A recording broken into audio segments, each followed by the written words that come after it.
کل چهارشنبه سوری میپرن از روی علو، اما خانم ز عقب خالق زی خانم ز جلو، مشکازم چرخ بزنه توی کوچه رو آتشا، پشت اون خنده زنان اهل عیال قوم و خوشا.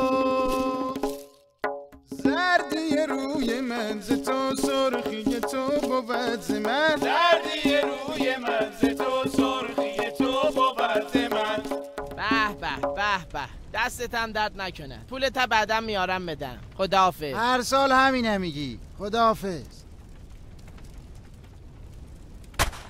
مثل آتش رکبازی در نیا، همه زام سر شو. خانم یه قطره اسفن بریز در آتش. میخوام پرچه ملامونو ببرم بالا. کلا چهارشنبه سوریمونو خراب نکن دیگه. واو، سنتتونو دوست دارم. کمال و منیجه من رفتن شیشنداز خاگینه میپزن ده خوش لخوشان ده خارجی خانه چشمات بگیره. حالا قسمت خفن مادرها سر سی بود انداختی در آتش. بچه های اخته بری دقیق. کل بقیه رو میخوام بخوابانم امشب، همچه میخوام بترکونم. به مادرزاد ترک خورده ای.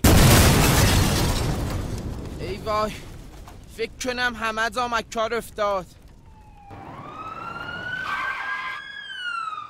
ای وای ای وای، مسوزه چیه؟ مسوزت همه جاده ها؟ شل کن ماساژت بدم. صف نکن، همچین خود در رها کن. آها خوبه.